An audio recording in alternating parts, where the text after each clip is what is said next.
Vamos a comentar esta lámina, esta obra, que bueno, ha entrado en algunos ejercicios de examen de oposición y al mismo tiempo pues lo vamos a hacer, no sé si de una forma tramposa o no, pero aprovechando para insertar dentro del comentario que hagamos de esta representación de arte conceptual, que bueno, pues es muy conocida, se titula Una silla y tres sillas, de Joseph Kosuth, en los años 60.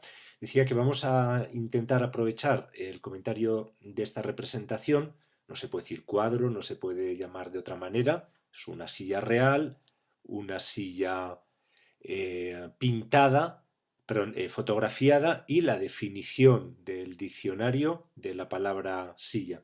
Bueno, pues vamos a aprovecharla, decía, para también contextualizar el arte conceptual dentro de las vanguardias artísticas, para explotar qué relaciones tiene con las vanguardias precursoras, incluso con las vanguardias posteriores al arte conceptual. Bueno, yo creo que se puede, en cierto sentido, limitar el análisis de este cuadro a esa conocida frase de Joseph Kosuth: el arte es la definición del arte. Por tanto, lo que plantea en su obra no es tanto una representación que tenga valor individual, estético, etcétera, como la propia idea, el propio análisis de qué es el arte, qué es la representación artística.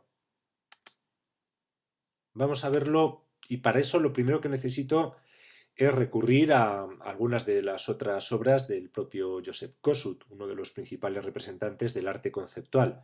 Bueno, esta vemos que con luces de neón escribe una palabra que forma parte también del propio título. Cuatro colores. Esta obra se titula Neón y es lo mismo que representa la forma que vemos.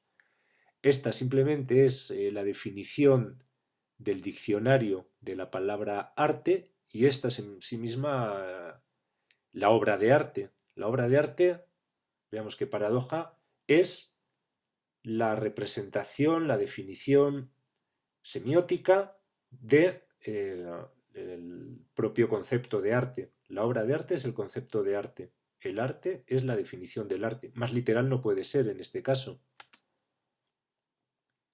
Pero vemos que no se trata de una representación, la que estamos viendo, una silla y tres sillas, que sea un caso aislado, sino vemos, por ejemplo, en este caso lo mismo referido a pala, con la misma estructuración: martillo,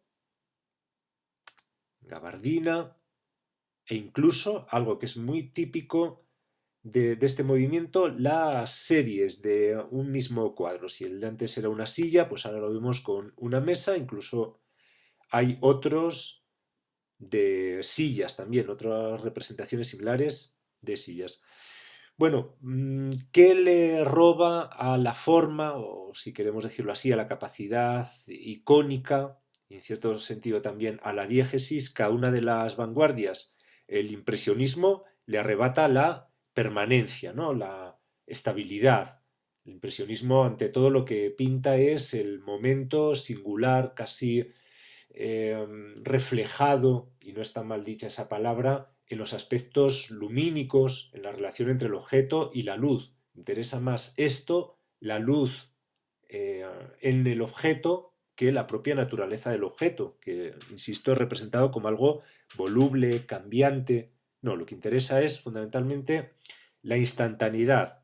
El fauvismo arrebata la lógica del color. Se puede pintar una cara con un color verde, es decir, eh, implanta la plena subjetividad de los colores, por tanto desposeyendo a las formas de un color real. El cubismo quita toda la singularidad de los objetos. No hemos representado, qué sé yo, un violín, sino la idea, la esencia, la reducción eidética del violín. Por tanto, sobran todos los detalles, toda la singularidad. El expresionismo puede deformar el objeto, desposeerle de su categoría como figura, como forma. simplemente violentándole para la expresión de un determinado estado de ánimo. El surrealismo le quita las propiedades lógicas. Magritte, con sus cascabeles enormemente pesados, pero que flotan, etcétera. La abstracción quita toda configuración gestáltica, reduce no ya los objetos, sino las ideas de los objetos a rayas, el rayonismo, al cuadro rasgado o simplemente a formas, figuras que no tienen una concreción icónica, que son simplemente una explosión de estímulos sensoriales.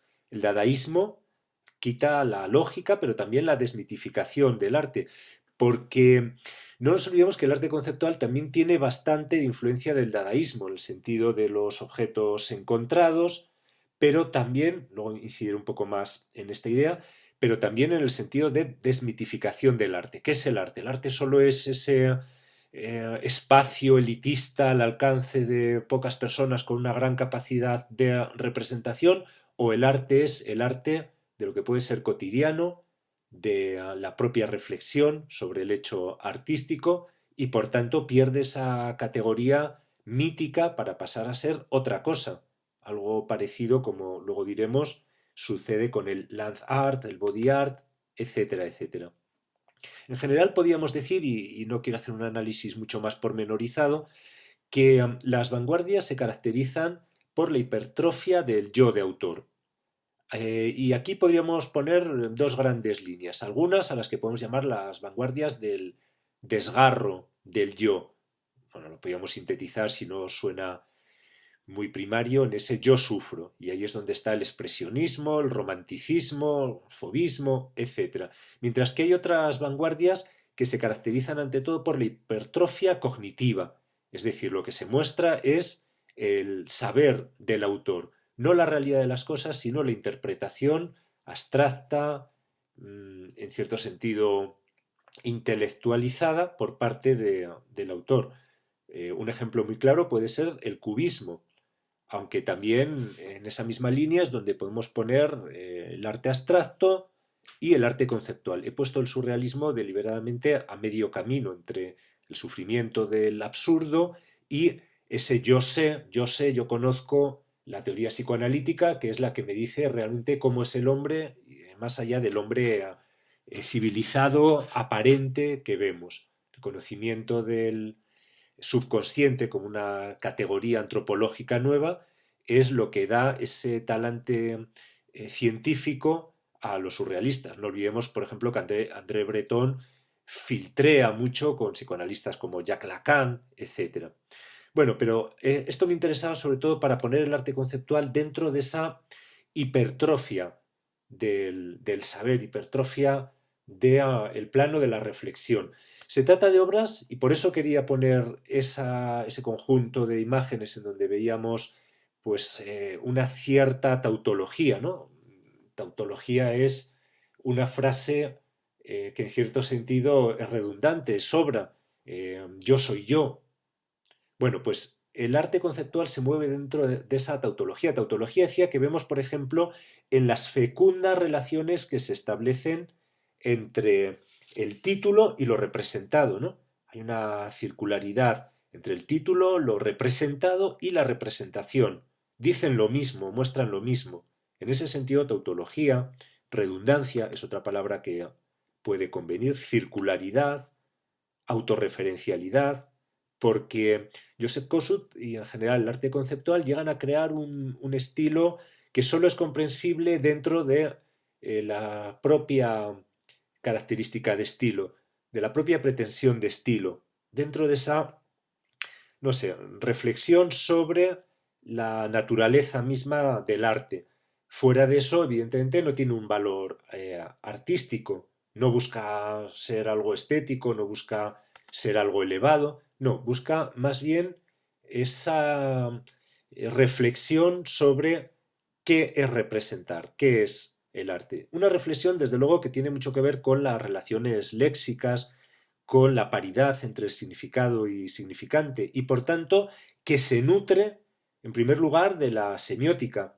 Bueno, Antes que el arte conceptual, evidentemente, ya está Ferdinand de Saussure, que es el primero que establece esas relaciones entre significado y significante.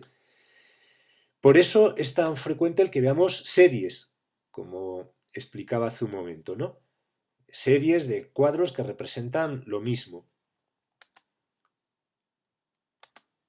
Aquí vemos una serie de ejemplos. Por eso digo autorreferencialidad. Unas obras en realidad son la continuación, la prolongación de las otras. O dicho de otra manera, tenemos que ver el arte conceptual más bien como un todo, fuera del cual pues pierde sentido. Pero bueno, Saussure es la prehistoria del arte conceptual. Hay un movimiento del que el propio Joseph Kosuth participa más directamente, que es inglés, que es el movimiento Arte y Lenguaje, en donde se postula un cuestionamiento sobre exactamente qué es el arte, qué debe ser el arte, para qué debe servir el arte. Hay un filósofo del lenguaje, también de las matemáticas, un experto en filosofía del lenguaje, que es Wittgenstein, que forma parte de la segunda oleada del Círculo de Viena, que en cierto sentido es el que da pie dentro de bueno, pues el Círculo de Viena a toda esa reflexión sobre las relaciones entre el objeto real, la impresión de ese objeto real, su definición, es decir, su abstracción, el diccionario, bueno, con una cierta también intención de buscar la paradoja, porque evidentemente hay discrepancias entre el objeto real, el objeto fotografiado o impreso y el objeto escrito, es decir, el concepto del objeto. Bueno, pero es precisamente ahí dentro de esa paradoja, dentro de esa reflexión sobre qué es representar, donde se inscribe el arte conceptual, como decía, pues muy dependiente de filósofos como Wittgenstein o como también Carnap, es un matemático, músico e ingeniero, bueno, que tiene una gran influencia sobre Joseph Kosuth. Todo gira alrededor de la representación, que es el ser del objeto artístico. Y bueno, dentro de la, no sé, teoría matemática, pero también teoría del lenguaje y las matemáticas, el arte conceptual explora las relaciones de equivalencia entre los elementos del conjunto, porque no deja de ser un conjunto, ¿eh? Por un lado, el significado de la frase. Vamos a ver otro ejemplo. Ay, me he saltado. Cuatro colores, sentencia. Bueno, pues existe una similitud, una comparación, una justaposición entre los colores de la frase, el significado de la frase y la construcción de la frase. En definitiva, decía, si lo planteamos desde el punto de vista de la filosofía del lenguaje matemático, explora las relaciones de equivalencia entre los elementos de ese conjunto, tanto en esos cuadros simples, donde con luces de neón representa una frase que a su vez, porque es muy importante, adquiere su redundancia en el propio título. Digo que es muy importante el título de las obras. Una silla y tres sillas no deja de ser otra vez otra, no sé cómo decir, otro reflejo de lo que el espectador ve en esa representación. Bueno, y ya que hablo del espectador, habría que decir que su paradoja, su reacción, forma parte también de la propia obra. Eh, Nos estaba pensando en algunos autores como Naumann y algunos otros que realmente sus obras tienen que ver con lo que provocan. Hay un célebre artista contemporáneo que generó simplemente un atasco en París poniendo una gran barricada. La obra no era el atasco, la obra no era la barricada, la obra era el efecto de esta barricada, el atasco, la reacción de la gente, la indignación, la resignación, etcétera. Bueno, pues aquí también tenemos algo de eso, algo de esa paradoja que forma parte también del espacio de representación artística. Esta es una obra diseñada para que el visitante del museo porque evidentemente no es una obra doméstica, no es una obra que uno se lleve a casa. El visitante, decía, del museo, forme corro, piense, se extrañe y forme parte del espectáculo. El espectáculo está en estos artistas también en la relación entre el espectador y la obra. Por tanto, explota, como decía hace un momento, esa paradoja del espectador. Le integra dentro de ese juego de reflexiones sobre a qué llamamos arte, qué es ser arte, etcétera. Bueno, y aunque no vamos a hacer un análisis muy pormenorizado, pero evidentemente eh, tendremos que decir que hay otros estilos artísticos que también redundan en esta misma idea. Y solo quería aquí traer esta imagen de art povera, arte pobre, para, bueno, explotar un poco más esa idea. El arte povera también desmitifica qué es ser arte. Arte no tiene por qué ser algo hecho con objetos elevados, no tiene por qué ser algo para consumo burgués. En eso está de acuerdo también con el arte conceptual. No es un arte burgués en ese sentido de lo elevado, lo de alta cotización, lo eh, inaccesible para los demás. El arte povera no es un arte para tenerlo colgado en una pared, evidentemente, como podemos ver aquí, ¿no? Juega con lo matérico de la propia realidad. El arte está en la propia realidad y a veces en la realidad de los productos de desecho. Por eso esta corriente de arte, bueno, de regambre inicialmente italiana, el arte povera, aprovecha desechos, desechos a veces cotidianos. El arte puede estar en lo cotidiano, igual que puede estar en el diccionario cuando el diccionario nos define silla, nos define gabardina o nos define arte.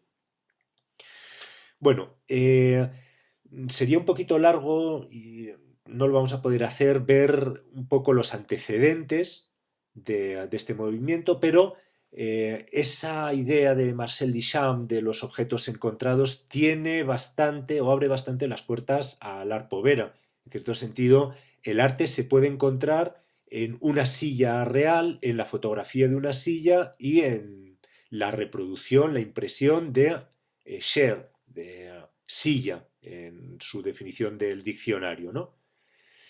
Como citaba antes, pues juega con la paradoja visual que nos produce en el espectador. ¿Cuál de las tres sillas es más silla? O juega también a explotar un poco esa discrepancia entre la silla real, la silla fotografiada, a pesar de la alta iconicidad, evidentemente la silla fotografiada es distinta y además la silla fotografiada no está siendo fotografiada a partir de esta silla que nosotros vemos. Es como una silla, en cierto sentido, abstracta, sacada del contexto en donde vemos a la silla real. Puede parecer una bobada, un detalle insignificante, pero fíjate en el rodapié que hay en la fotografía de la silla. Eso nos da pie a pensar que no es esta misma silla fotografiada en este mismo lugar, ¿no? Y evidentemente todavía más abstracta que la fotografía de la silla es la definición del diccionario de silla. Yo creo que se resume muy bien todo esto que estoy explicando con esta frase. La idea es la esencia, no el artefacto. El artefacto, es decir, esta representación o cualquiera de las otras que hemos visto, no es el objeto de arte, sino más bien la idea es lo que es el objeto artístico. La idea es la esencia, no esta representación de la idea, esta o cualquiera de las otras que hemos visto. Bueno, y evidentemente pues tiene el arte conceptual una evolución que lo emparenta con otras corrientes como el land art, el arte corporal o body art o art process o process art o el arte postal, que es una modalidad un poco sui generis que consiste en que los autores envían a través de correos ordinarios, representaciones artísticas explotando un poco esa idea de que el arte es comunicación. Como es comunicación, pues se comunica, se manda postales, a veces se juega también con sellos que reproducen una misma, replican una misma representación que se manda en forma de tarjetas o de otros objetos artísticos por correo a muchas personas, sean conocidas, desconocidas, de forma anónima, etc. Bueno, todo eso tiene que ver con la propia reflexión sobre el arte como comunicación, el arte y la realidad. El art es hacer de la realidad arte, ¿no?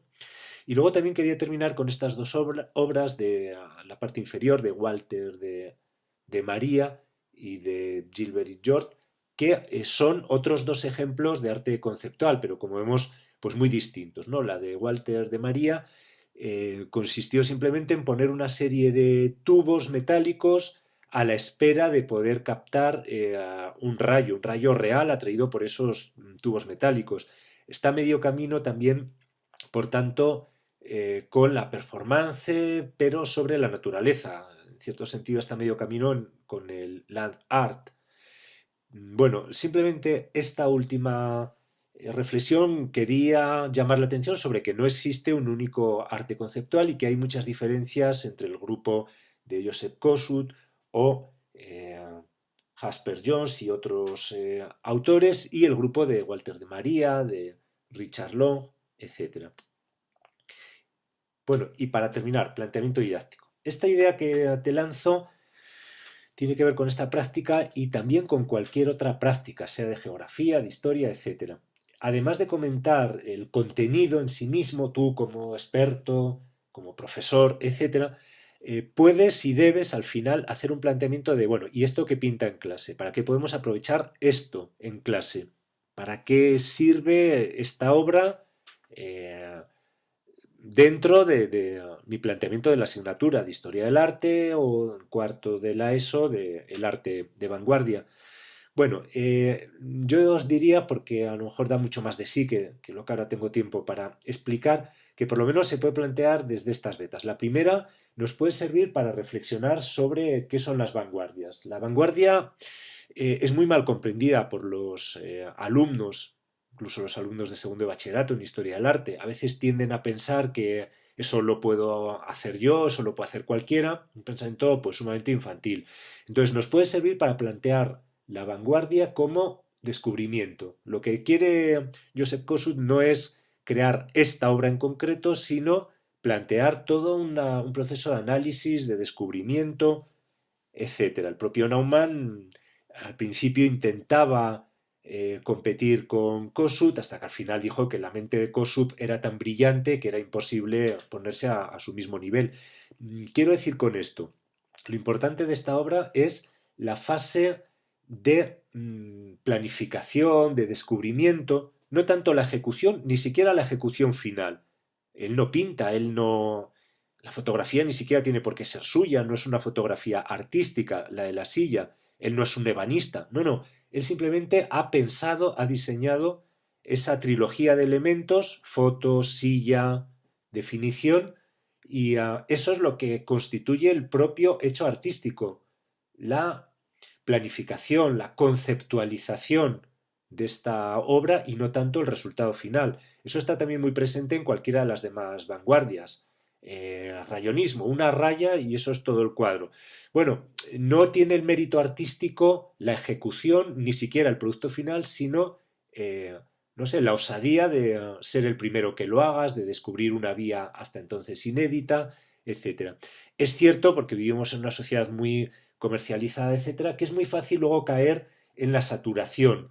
Qué sé yo, pues todos tenemos manteles o delantales de cocina que reproducen diestil. En fin, en cierto sentido acabamos saturados ya de cuadraditos de colores amarillos, azules, algunos incluso violando la estética original, ¿no? Eso nos pasa con, en general, cualquier vanguardia. Podíamos caer en una especie de saturación de arte conceptual, pero lo fundamental del arte conceptual es el haberlo descubierto. Eso es lo que tiene el mérito artístico. Y en segundo lugar, yo aprovecharía de cara a los alumnos esta obra para reflexionar sobre algo que, bueno, en parte estaba implícito en el análisis que os he hecho, y es qué relación ocupa esta vanguardia del arte conceptual respecto a las demás, ¿no? Aquí hemos quitado, el artista, mejor dicho, ha quitado al arte la categoría del mérito de la ejecución. No, no, aquí ya simplemente el arte queda restringido al diseño, a la planificación, a la mentalización, conceptualización de la idea, ¿no? Mm, Hemos visto también antes, hace un momento, cómo cada vanguardia, en cierto sentido, retiraba, quitaba, ponía en elipsis algún aspecto de la representación artística convencional, la forma, el color, la singularidad, el detalle, etcétera, etcétera. Casi el arte conceptual nos lleva hasta un punto de no retorno, ¿no? Un punto que marca una cierta inflexión. Ya no es posible eliminar mucho más de la obra artística. La obra artística queda reducida a la propia mente que planifica, que concibe. Y más allá de land art, evidentemente, es como si se hubiesen cerrado muchos caminos, ¿no? Perdón, más allá del arte conceptual. Sí, el land art, el art povera, algunas de las otras vanguardias, significan aplicar esto mismo, esta misma reflexión al paisaje, al cuerpo, a la performance concreta, a la transformación, pero bueno, casi estamos en los epígonos de un camino que ya no tiene mucho más recorrido posible. Entonces nos abre una reflexión, a lo mejor lo he explicado de forma un poco, no sé, liosa, nos abre, quería con todo esto decir, una reflexión sobre el futuro del arte, sobre las nuevas vías del arte, etcétera. En definitiva, esta obra, lo primero que tendríamos que comentar es que es difícil que los alumnos la valoren. Si no lo hacemos bien, la van a ver como algo banal, como algo, en cierto sentido, sin ningún tipo de mérito, no como una verdadera obra de arte. Y en segundo lugar, nos va a costar mucho que los alumnos reflexionen sobre qué aporta a la historia del arte. Por eso, sea el planteamiento que te he dicho yo, sea cualquier otro, es imprescindible plantearla desde un punto de vista que, bueno, pues no voy a decir valorice, pero sí en cierto sentido ponga en su verdadero valor, en su verdadera, no sé, contribución al arte conceptual y los alumnos no lo vean simplemente como una idea jocosa o como una idea banal que cualquiera puede hacer en 2 minutos, ¿no? Es decir, vamos a aprovechar esta obra, ya con esto concluyo, para analizar qué es la vanguardia, la propia noción de vanguardia. Vanguardia es el descubrir una vía hasta entonces inédita, abrir un camino que puede ser luego recorrido por otros estilos, continuado, que puede luego tener ciertas repercusiones o no, pero pues como en el ejército, vanguardia es estar el primero, exponerse, el arte conceptual, este arte conceptual que hoy en día, no sé, todos valoramos, etcétera, etcétera, le damos nuestra quiesencia. Inicialmente, en los años 60, no fue considerado como arte, no fue considerado como serio. Josep Kossut, en unos momentos determinados de su vida, pues no era tomado demasiado en serio, vamos a decirlo eufemísticamente así. Por tanto, el arte de vanguardia también implica eso, abrir nuevas vías, explorar un nuevo camino. Desde ese punto de vista, entonces, el alumno a lo mejor sí es capaz de ponerle en el lugar justo que tiene que ocupar el arte conceptual dentro de la historia del arte y específicamente de las vanguardias artísticas.